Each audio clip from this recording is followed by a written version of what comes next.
Welcome to Rohini's Law and Justice Journal. இன்னைக்கு வீடியோல ஒரு அட்வொகேட்டுக்கு என்னெல்லாம் do's and don'ts நம்ம பார் கவுன்சில் சொல்றாங்க அப்படிங்கறத பத்தி பார்க்கலாம். நமக்கெல்லாம் லீகல் அட்வைஸ் கொடுக்கக்கூடிய அட்வொகேட்டுக்கும் சில do's and don'ts இருக்கு. இந்த do's and don'ts என்ன அப்படிங்கறத இப்போ ஒன்னொன்னா நம்ம பார்க்கலாம். இந்தியால பிராக்டிஸ் பண்ணக்கூடிய அட்வொகேட்ஸுக்கு பார் கவுன்சில் என்னெல்லாம் do's and don'ts சொல்றாங்க அப்படின்னு பார்த்தா, ஃபர்ஸ்ட், ஒரு அட்வொகேட் அவர் பிராக்டிஸ் பண்ணிட்டு இருக்கும் போதே வேற எந்த ஒரு ஃபுல் டைம் ப்ராஃபிட்டபிள் ஜாப்லயும் இருக்க கூடாது. அதாவது பிராக்டிஸும் பண்ணிக்கிட்டு இன்னொரு ஃபுல் டைம் ஜாபையும் அவர் சேர்த்து பண்ண கூடாது. நெக்ஸ்ட், ஒரு அட்வொகேட் அவர் பிராக்டிஸ் பண்ணிட்டு இருக்கும் போது வேற எந்த ஒரு ஃபுல் டைம் பிசினஸ்லயும் அவர் ஈடுபடக்கூடாது.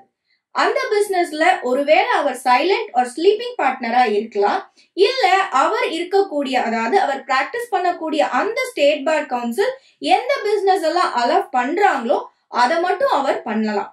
அதாவது ஒரு அட்வொகேட் பிராக்டிஸ் பண்ணிக்கிட்டே ஃபுல் டைம் பிசினஸ்ல இருக்கக்கூடாது அப்படிங்கறது பேசிக். நெக்ஸ்ட், ஒரு அட்வொகேட் பிராக்டிஸ் பண்ணிக்கிட்டே படிக்கலாமா அப்படின்னு கேட்டீங்கன்னா தாராளமா படிக்கலாம். அவங்க நினைச்சா அவங்களோட ஹையர் ஸ்டடீஸ அவங்க கண்டினியூ பண்ண முடியும். பிராக்டிஸும் பண்ணிக்கிட்டு ஸ்டடியும் பண்ணலாமா அப்படின்னு கேட்டா தாராளமா பண்ணலாம். அட்வொகேட் பிராக்டிஸ் பண்ணிக்கிட்டே டீச் பண்ண முடியுமா அப்படின்னு கேட்டா தாராளமா பண்ணலாம். ஒரு அட்வொகேட் பிராக்டிஸ்ல இருக்கிற போது அவர் வேணும்னு விருப்பப்பட்டா அவரு டீச்சிங்கையும் பண்ணலாம். ஆனா அந்த டீச்சிங் ஒரு நாளைக்கு 3 ஹவர்ஸ்க்கு மேல எக்ஸீட் ஆக கூடாது. பிராக்டிஸ்ல இருந்துகிட்டே டீச்சிங் பண்ணும்போது அந்த டீச்சிங் 3 ஹவர்ஸ்க்கு தான் ஒரு நாளைக்கு இருக்கணும்.